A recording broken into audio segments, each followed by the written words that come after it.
बिस्मिल्लाहिर्रहमानिर्रहीम। अस्सलाम वालेकुम। आप देख रहे हैं अलिफ न्यूज़ और मैं हूं आपके साथ माजिद अली। शामिल करते हैं पाकिस्तान और दुनिया भर से ब्रेकिंग न्यूज़ हेडलाइंस। ईरान से मुज़ाकरात या जंग, डोनाल्ड ट्रंप ने आज कौमी सलामती का इजलास तलब कर लिया। अमरीकी खबरसां इदारे की रिपोर्ट के मुताबिक हालिया मुज़ाकरात किसी नतीजे पर ना पहुंचने के बाद वाशिंगटन में ये तासर मजबूत हो रहा है कि ईरान जोहरी प्रोग्राम के मामले पर खातिर ख्वाह लचक दिखाने के लिए तैयार नहीं। इसी तनाज़ुर में अमरीकी इंतज़ामिया दबाव बढ़ाने के लिए नए तरीक़ाकार पर गौर कर रही है। रिपोर्ट के मुताबिक अमरीकी सदर डोनाल्ड ट्रंप बज़ाहिर किसी बड़े तसादम से गुरेज चाहते हैं और वो एक ऐसे मुआहदे के ख्वाह हैं जो ईरान की जोहरी प्रोग्राम को महदूद कर सके। ताहम अमरीकी मुतालबात मुस्तरद होने के बाद वाइट हाउस में अस्करी ऑप्शंस दोबारा अहमियत अख्तियार कर गई हैं।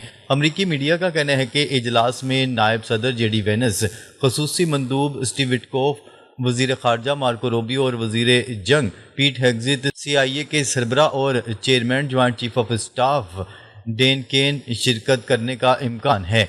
दावा किया गया है कि अमरीकी सदर किसी भी किस्म के फौजी एक्शन की जानिब माइल हो रहे हैं ताकि ईरान पर दबाव बढ़ाया जाए और न्यूक्लियर प्रोग्राम पर रायतें हासिल की जाएं। अमरीकी हुकाम के हवाले से बताया गया है कि ज़ेर गौर तजावीज़ में आमना हुर्मुज़ में बहरी निगरानी के मिशन को दोबारा फ़ाल करना भी शामिल है, जबकि ईरान के इन अहदाफ पर हमलों की तजवीज़ भी ज़ेर गौर है जिनकी निशानदही पहले ही की जा चुकी है, मगर अब तक कार्रवाइयाँ नहीं हुई। दूसरी जानिब इसराइली क़यादत भी वाशिंगटन पर दबाव डाल रही है कि ईरान के अफजूदा यूरेनियम ज़खायर को गैर मौसर बनाने के लिए खसूसी ऑपरेशन पर गौर किया जाए। ताहम अमरीकी सदर इस मंसूबे के मुमकिन खतरात के बायस मुहतात दिखाई दे रहे हैं।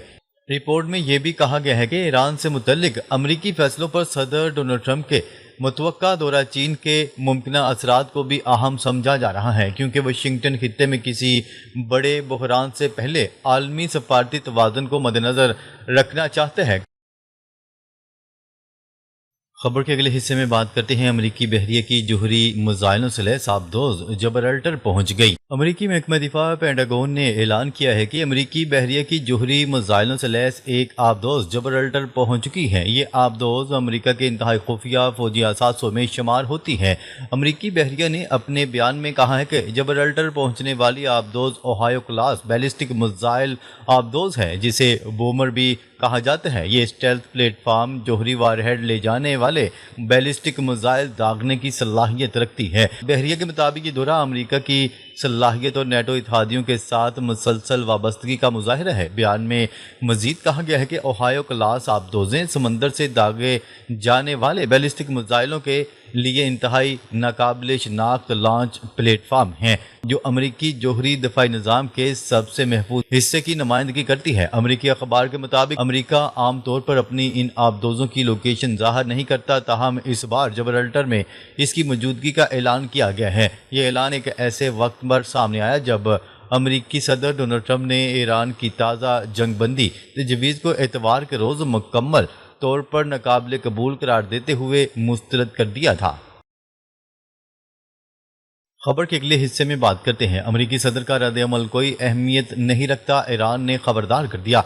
ईरान का कहना है कि अगर अमरीकी सदर डोनाल्ड ट्रंप इनके जवाबात से मुतमिन नहीं है तो ये उनका अपना मसला है। डोनाल्ड ट्रंप का रद्द-ए-अमल ईरान के लिए कोई अहमियत नहीं रखता। गैर मुल्की खबरसां एजेंसी की रिपोर्ट के मुताबिक अमरीकी सदर डोनाल्ड ट्रंप की जानिब से ईरानी जवाब मुस्तरद किए जाने पर ईरान ने भी सख्त रद्द-ए-अमल का इजहार करते हुए कहा है कि अमरीकी सदर का रद्द-ए-अमल ईरान के लिए कोई अहमियत नहीं रखता। ईरानी हुकाम ने कहा है कि मुज़ाकराती टीम को वाज़िया हदायत दी गई है कि वो मुज़ाकरात के दौरान कौमी मफादात और अवाम की बेहतरी को तरजीह दे।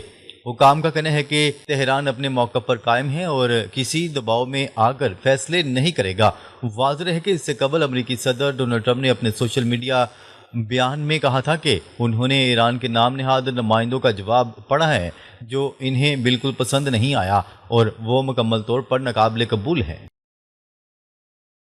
खबर के अगले हिस्से में बात करते हैं पाकिस्तान ने नूर खान एयरबेस पर ईरानी तैयारों की मौजूदगी से मुतल्लिक अमरीकी मीडिया CBS न्यूज़ की रिपोर्ट को मुस्तरद करते हुए इसे गुमराहकुन और सनसनीखेज करार दे दिया। दफ्तर खारजा से जारी एक बयान में कहा गया है कि इस तरह की क्यासराइयों का मकसद खित्ते में अमन व इस्तेहकाम की कोशिशों को सबूताश करना है। ترجمان دفتر خارجہ نے وضاحت کی ہے کہ ایران اور امریکہ کے درمیان جنگ بندی کے بعد اور اسلام آباد مذاکرات کے ابتدائی دور کے دوران دونوں ممالک کے متعدد طیارے پاکستان پہنچے تھے۔ ان طیاروں کی آمد کا واحد مقصد مذاکراتی عمل سے وابستہ سفارتی عملے، سیکیورٹی ٹیموں اور انتظامی اسٹاف کی نقل و حرکت میں سہولت فراہم کرنا تھا۔ ترجمان کے مطابق بعض طیارے اور معاون عملہ آئندہ مذاکراتی مراحل کے لیے عارضی طور پر پاکستان میں ہی موجود رہے۔ بیان میں مزید کہا گیا ہے کہ اگرچہ باضابطہ مذاکرات ابھی دوبارہ شروع نہیں ہوئے، تاہم اعلیٰ سطح کے سفارتی روابط مسلسل جاری ہیں۔ اس سلسلے میں ایرانی وزیر خارجہ کے حالیہ دورہ اسلام آباد کے لیے لاجسٹک اور انتظامی سہولیات فراہم کی گئیں۔ ترجمان نے واضح کیا کہ پاکستان میں موجود ایرانی طیارے جنگ بندی کے دوران آئے تھے اور ان کا کسی بھی فوجی ہنگامی صورتحال یا حفاظتی انتظامات سے کوئی تعلق نہیں۔ خبر کے اگلے حصے میں بات کرتے ہیں۔ امریکہ کے لیے ایرانی عوام کے حقوق تسلیم کرنے کے سوا کوئی راستہ نہیں، باقر کلیباف۔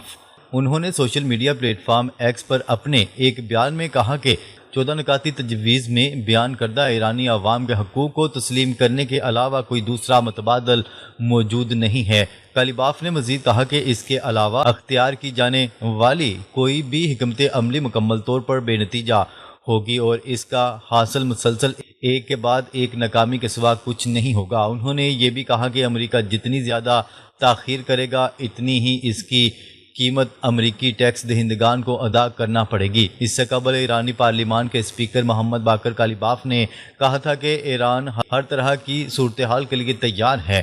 ہماری مسلح افواج کسی بھی طرح کی جارحیت کا بھرپور جواب دینے کے لیے تیار ہے۔ ان کا کہنا تھا کہ اب تک تو دنیا بھی سمجھ چکی ہے کہ غلط حکمت عملی اور فیصلوں کے ہمیشہ غلط نتائج نکلتے ہیں۔ ہم ہر طرح کی صورتحال کے لیے تیار ہیں۔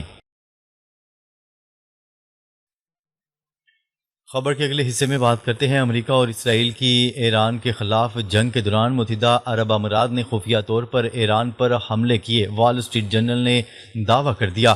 امریکی جریدے وال اسٹریٹ جرنل نے دعویٰ کیا ہے کہ متحدہ عرب امارات نے امریکہ اور اسرائیل کی ایران کے خلاف جاری جنگ کے دوران خفیہ طور پر ایران پر متعدد حملے کیے۔ امریکی جریدے وال اسٹریٹ جرنل کی رپورٹ کے مطابق متحدہ عرب امارات نے جنگ کے دوران ایران کے لاوان جزیرے پر واقع ریفائنری کو نشانہ بنایا، جس کے نتیجے میں شدید آگ بھڑک اٹھی اور ریفائنری عارضی طور پر بند ہو گئی۔ رپورٹ میں ذرائع کے حوالے سے دعویٰ کیا گیا ہے کہ حملہ اپریل کے اوائل میں اس وقت کیا گیا جب امریکی صدر ڈونلڈ ٹرمپ ایران کے ساتھ جنگ بندی کا اعلان کرنے والے تھے۔ اخبار کے مطابق ایک ذرائع کا کہنا ہے کہ امریکہ نے خاموشی سے جنگ میں متحدہ عرب امارات کی شمولیت کا خیر مقدم کیا۔ وال اسٹریٹ جرنل کے مطابق ایران نے ان حملوں پر جوابی کارروائی کرتے ہوئے متحدہ عرب امارات اور کویت پر بیلسٹک میزائل اور ڈرون حملے کیے۔ رپورٹ میں مزید کہا گیا ہے کہ ایران نے کسی بھی دوسرے ملک کے مقابلے میں سب سے زیادہ 2800 حملے متحدہ عرب امارات پر کیے، جو اسرائیل پر کیے گئے حملوں سے بھی زیادہ ہیں۔ ذرائع کے مطابق ان حملوں سے متحدہ عرب امارات کی معیشت کو نمایاں نقصان پہنچا۔ خبر کے اگلے حصے میں بات کرتے ہیں۔ وینزویلا کی قائم مقام صدر ڈیلسی روڈریگز نے امریکی صدر ڈونلڈ ٹرمپ کے وینزویلا کو 51ویں ریاست بنانے کے فیصلے کو مسترد کر دیا۔ میڈیا رپورٹ کے مطابق امریکی صدر ڈونلڈ ٹرمپ نے چند دن قبل کہا تھا کہ وہ وینزویلا کو امریکہ کی ریاست بنانے پر سنجیدگی سے غور کر رہے ہیں، جس پر وینزویلا کی قائم مقام صدر نے رد عمل دیتے ہوئے کہا کہ ان کا ملک 51ویں امریکی ریاست بننے کا کوئی منصوبہ نہیں رکھتا۔ ڈیلسی نے یہ بیان ہیگ میں بین الاقوامی عدالت انصاف میں اپنے ملک اور ہمسایہ ملک گیانا کے درمیان بڑے پیمانے پر معدنیات اور تیل سے متعلق تنازع کی سماعت کے دوران دیا۔ ڈیلسی نے کہا کہ ہم اپنی سالمیت اور خودمختاری، اپنی آزادی اور اپنی تاریخ کا دفاع کرتے رہیں گے۔ وینزویلا ایک کالونی نہیں بلکہ ایک آزاد ملک ہے۔ واضح ہے کہ ڈیلسی نے اس وقت کے صدر نیکولس مادورو کو بے دخل کرنے والے امریکی فوجی آپریشن کے بعد جنوری میں اقتدار سنبھالا ہے۔ ناظرین، اب تک کے لیے اتنا ہی۔ مزید خبریں لے کر بہت جلد آپ کی خدمت میں حاضر ہوں گے۔ تب تک کے لیے اپنا خیال رکھیے گا۔ اللہ نگہبان۔